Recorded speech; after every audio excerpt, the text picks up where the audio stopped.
कृष्णा।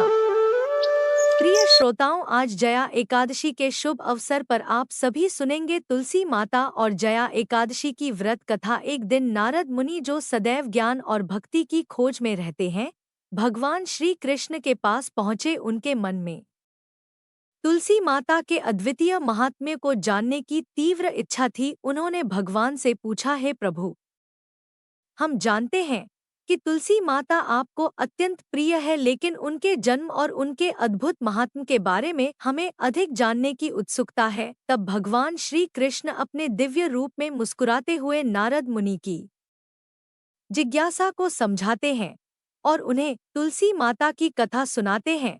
उनका हृदय प्रेम और ज्ञान से विहल हो उठता है और उनके मुख से निकलती है तुलसी माता की अद्भुत कथा, जो न केवल भक्ति के मार्ग को स्पष्ट करती है, बल्कि संसार में शांति और पवित्रता के संदेश को फैलाने का भी कार्य करती है। प्राचीन समय की बात है, जब धरती पर राक्षसों का अत्याचार और पाप बढ़ चुका था, देवताओं का क्षय हो रहा था और संसार में अंधकार फैल गया था। इस समय भगवान श्री विष्णु ने मनुष्य को शांति और पुण्य की प्राप्ति के लिए एक अद्वितीय साधना का मार्ग बतलाया। वह साधना थी तुलसी की पूजा। तुलसी का जन्म एक दिव्य घटना से हुआ था। एक बार जब भगवान श्री विष्णु अपने भाग्यशाली निवास स्थल क्षीर सागर में योग निद्रा में लीन थे, एक अत्यंत पुण्यशाली ब्राह्मणी जिसका नाम विष्णुपदी था, अपने पति के साथ एक छोटे से वन में निवास किया करती थी। वह भगवान श्री विष्णु की भक्ति में पूर्ण रूप से लीन थी और रोज अपनी पूजा में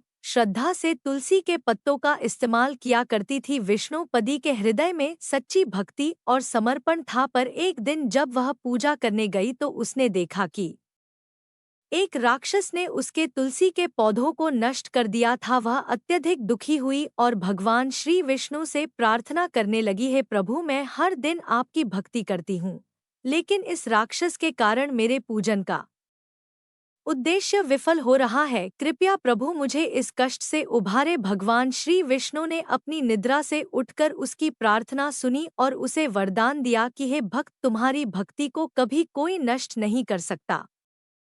तुम्हारी पूजा के कारण तुम पवित्र हो और तुम्हारी इच्छाओं को मैं पूरा करूंगा। तुम्हें शीघ्र ही एक ऐसी कन्या प्राप्त होगी जो मेरे प्रति तुम्हारी भक्ति का प्रतीक होगी। वह कन्या तुलसी के रूप में उत्पन्न होगी और इस पृथ्वी पर सबसे पूज्य होगी। भगवान की कृपा से कुछ समय बाद विष्णुपदी ने एक दिव्य कन्या को जन्म दिया। वह कन्या इतनी सुंदर और तेजस्वी थी कि उसकी आभा से चारों ओर प्रकाश फैल गया। भगवान श्री विष्णु ने उसे अपनी कृपा से तुलसी नाम दिया, क्योंकि वह तुलसी के पौधे की तरह शुद्ध, पवित्र और समर्पित थी। तुलसी के रूप में भगवान की भक्ति विहीन शक्ति धरती पर अवतरित हुई। जैसे तुलसी का पौधा भगवान श्री विष्णु को प्रिय था, वैसे ही तुलसी माता की पूजा हर स्थान पर भक्तों के लिए शुभ और फलदायी माने जाने लगी। भगवान ने यह घोषणा की कि जो भी व्यक्ति तुलसी माँ की पूजा करेगा वह दोषमुक्त और पुण्यशाली होगा। यहाँ से ही तुलसी माता की महिमा और महत्व को सभी ने जाना। आज भी तुलसी माता का पूजन हर घर में भगवान श्री विष्णु के साथ साथ उनके आशीर्वाद को प्राप्त करने का सबसे प्रभावशाली तरीका माना जाता है। उनकी पूजा से जीवन में शांति, समृद्धि और दिव्य आशीर्वाद का वास होता है। एक बार किसी छोटे से गांव में एक बूढ़ी महिला जिनका नाम था कल्याणी, जो पूरी निष्ठा और श्रद्धा से भगवान श्री विष्णु की पूजा किया करती थी। वह अत्यंत साधारण और विनम्र थी, पर उसकी भक्ति में अपार शक्ति थी। वह हर सुबह सूर्योदय से पहले उठकर अपने छोटे से आंगन में तुलसी जी के पौधे की पूजा करती। तुलसी माता के प्रति उसकी गहरी श्रद्धा थी, क्योंकि वह यह मानती थी कि तुलसी माता की कृपा से ही उसके जीवन की कठिनाइयों का समाधान होता है। कल्याणी का जीवन बहुत साधारण था, लेकिन एक बात थी जो उसे विशेष बनाती थी कि उसने अपनी पूरी जिंदगी एकादशी का व्रत निष्ठा से रखा था।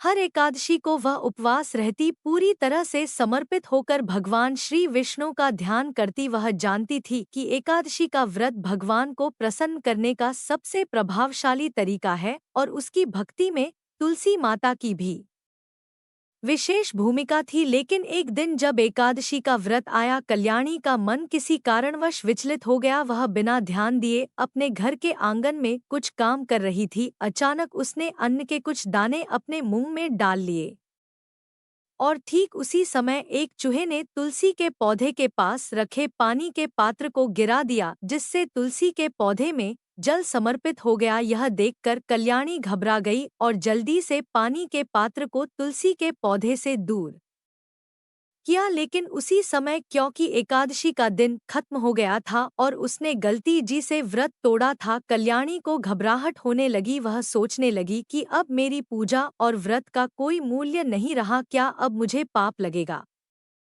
और वह भगवान श्री विष्णु और तुलसी माता से क्षमा की प्रार्थना करने लगी। एक अजीब सा भय उसके मन में समा गया, क्योंकि उसने जान लिया था कि यदि एकादशी का व्रत टूट जाता तो उसके समस्त पुण्य का नुकसान हो सकता था। लेकिन तभी एक अद्भुत घटना घटी। एक तेज रोशनी से उसका आंगन चमक उठा और सामने प्रकट हुए स्वयं भगवान श्री विष्णु और उनके साथ थी स्वयं तुलसी माता भी। भगवान श्री विष्णु ने उसकी चिंता दूर करते हुए कहा, कल्याणी, तुम्हारे मन की श्रद्धा और भक्ति में कभी कोई कमी नहीं आई। तुम्हारे हृदय में सच्चे प्रेम और समर्पण का भाव है, इसलिए तुम्हारे व्रत का कोई नुकसान नहीं होगा। तुलसी माता ने भी हंसते हुए कल्याणी से कहा कि तुमने जिस तरह से मुझे पूजा, उसी तरह से भगवान श्री विष्णु की भक्ति तुम्हारे जीवन का एक अटूट हिस्सा है। एक साधारण गलती से तुम्हें कोई पाप नहीं लगेगा, क्योंकि तुम्हारा मन शुद्ध और निष्ठावान है। तब भगवान ने उसके सामने एक विशेष अवसर रखा। उन्होंने कहा कि तुम्हें इस घटना से एक शिक्षा प्राप्त होनी चाहिए। तुम्हारी भक्ति में कोई कमी ना हो, लेकिन कभी-कभी परिस्थितियां हमारे नियंत्रण से बाहर हो जाती हैं। मैं चाहता हूँ कि अब तुम और अधिक समर्पण के साथ मुझे नमन करो, ताकि तुम्हारा जीवन सच्चे भक्तों जैसा हो जाए। उस दिन के बाद से कल्याणी की भक्ति में एक नया जोश और उत्साह था। उसने तुलसी के पौधे के पास एक छोटा सा मंदिर भी बना दिया, जहाँ वह हर दिन सुबह और शाम पूजा किया करती, दीप जलाया करती। एक दिन उसने देखा कि जब तुलसी के पौधे के पास वह जल अर्पित कर रही थी, वह पौधा अपने आप और अधिक हरा भरा हो जाता था। ऐसा लगता था मानो तुलसी माता स्वयं उसकी पूजा को स्वीकार कर रही हूँ। इसके कुछ दिनों के बाद कल्याणी के घर के पास एक विचित्र घटना घटी। रात के समय एक तेज तूफान आया, जिससे गांव के कई घरों की छतें उड़ गई। लेकिन कल्याणी के घर की छत जैसे किसी अदृश्य शक्ति ने संभाल रखी थी। तूफान के बावजूद उसकी छत पर एक भी कड़ी नहीं टूटी। यह देखकर गांव वाले आश्चर्यचकित हो गए और उन्होंने कल्याणी से पूछा, क्या तुमने कोई विशेष पूजा की है जो तुम्हारे घर का कोई नुकसान नहीं हुआ? तब कल्याणी ने मुस्कुराते हुए कहा, मैंने तो केवल अपने जीवन में भगवान श्री विष्णु और तुलसी माता की पूजा की है। उनके आशीर्वाद से ही आज सब कुछ सुरक्षित है। अब तो गांव वाले पूरी श्रद्धा से कल्याणी के घर आने लगे और वह उन्हें तुलसी माता की पूजा और एकादशी व्रत के महत्व के बारे में बताने लगी। धीरे धीरे कल्याणी का घर एक धार्मिक केंद्र बन गया और लोग वहां जाकर सुख, शांति और समृद्धि की कामना करने लगे। फिर कल्याणी के कहने से सभी गांव के लोग एकादशी का व्रत और तुलसी माता की पूजा करने लगे। इस प्रकार भगवान श्री विष्णु और तुलसी माता की अकल्पनीय कृपा से कल्याणी का जीवन बदल गया। उसे किसी प्रकार का पाप नहीं लगा और उसका व्रत भी उसी पवित्रता के साथ मान्यता को प्राप्त हुआ। तुलसी माता ने यह सिद्ध कर दिया कि सच्ची श्रद्धा और भक्ति में कोई दोष नहीं होता और जो सच्ची भक्ति से सच्चे मन से पूजा करता है, उसे भगवान कभी ना कभी कृपा से आशीर्वाद अवश्य देते हैं। यह कथा हमें सिखाती है कि भक्ति और समर्पण से बड़ी कोई शक्ति नहीं होती। कभी कभी जब हम अपने कर्मों में भूल कर जाते हैं, तब भी भगवान की कृपा से वह भूल हमें किसी नुकसान का कारण नहीं बनने देती। यह थी तुलसी माता की कथा। सभी मिलकर प्रेम से बोलिए, तुलसी माता की जय, श्री विष्णु भगवान की जय। भविष्य होतर पुराण में भगवान श्री कृष्ण और महाराज युधिष्ठिर के वाद में इस एकादशी का वर्णन आता है। एक बार युधिष्ठिर महाराज ने हाथ जोड़कर पूछा, है जनार्दन, माघ मास के शुक्ल पक्ष की एकादशी का क्या नाम है? यह व्रत कैसे करें? किस देवता की इस दिन पूजा करनी चाहिए? तब भगवान श्री कृष्ण ने उत्तर दिया, राजन सुनो, माघ मास के शुक्ल पक्ष की एकादशी को जया एकादशी कहते हैं। सब पापों का हरण करके मोक्ष देने वाली यह उत्तम तिथि है। जो कोई भी इस व्रत का पालन करेगा उसे पिशाच योनि प्राप्त नहीं होगी, इसलिए प्रयत्न पूर्वक इस जया एकादशी का पालन करना चाहिए। प्राचीन काल में स्वर्ग में देवराज इंद्र का राज्य था। देवगण अप्सराओं के साथ पारिजात वृक्ष से शोभित नंदन वन में विहार कर रहे थे। 50 करोड़ गंधर्व के नायक देवराज इंद्र ने अपनी इच्छा से वन में विहार करते हुए नृत्य का आयोजन किया था। गंधर्व में प्रमुख पुष्पदंत, चित्रसेन और उसका पुत्र, यह तीन थे। चित्रसेन की पत्नी का नाम मालिनी था। मालिनी और चित्रसेन की कन्या पुष्पवती थी। पुष्पदंत गंधर्व का पुत्र मालवानोवंती के सौंदर्य पर मोहित हुआ था। यह दोनों भी इंद्र की प्रसन्नता के लिए वहां नृत्य करने आए हुए थे। यह दोनों भी अन्य अप्सराओं के साथ आनंद में गायन कर रहे थे, किंतु एक दूसरे पर अनुराग दृष्ट होने के कारण वे मोहित हो गए और उनका मन विचलित हो गया। इसलिए वे शुद्ध गायन नहीं कर सके। कभी ताल गलत तो कभी गायन रुकता। इसी बात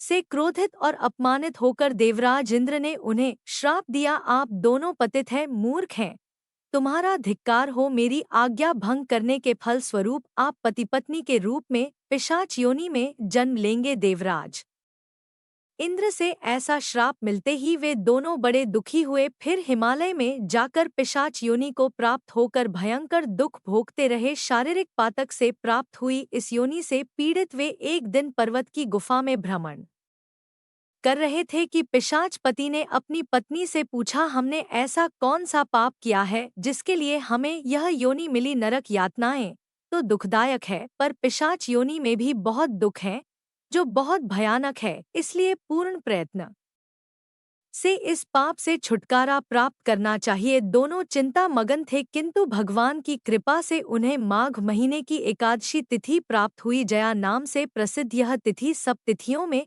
उत्तम है। इस तिथि को उन्होंने अन्न ग्रहण नहीं किया, जल ग्रहण भी नहीं किया, किसी जीव की हत्या तक नहीं की और न ही कोई फल खाया। दुख से व्याकुल सूर्यास्त तक वे बरगद के वृक्ष के नीचे बैठे रहे। भयानक रात उनके सामने उपस्थित हुई, पर उन्हें निद्रा तक नहीं आई। कौन से भी प्रकार का सुख और काम सुख भी उन्होंने नहीं भोगा। रात्रि समाप्त होने पर सूर्योदय हुआ। द्वादशी का दिन निकला। उनसे जया एकादशी के व्रत का पालन हुआ था। उन्होंने रात भर जागरण भी किया था और फिर व्रत के पुण्य प्रभाव और भगवान विष्णु की शक्ति के कारण दोनों इस योनि से मुक्त होकर अपने पूर्व रूप को प्राप्त हुए। उनके हृदय में फिर से पहले की तरह अनुराग उत्पन्न हुआ। अलंकार से शोभित होकर विमान में विराजमान होकर वे दोनों स्वर्ग लोक को गए। देवराज इंद्र के सामने प्रसन्नता पूर्वक जाकर उन्होंने सादर प्रणाम किया। उन्हें पूर्व रूप में देखकर देवराज इंद्र को बड़ा आश्चर्य हुआ और उन्होंने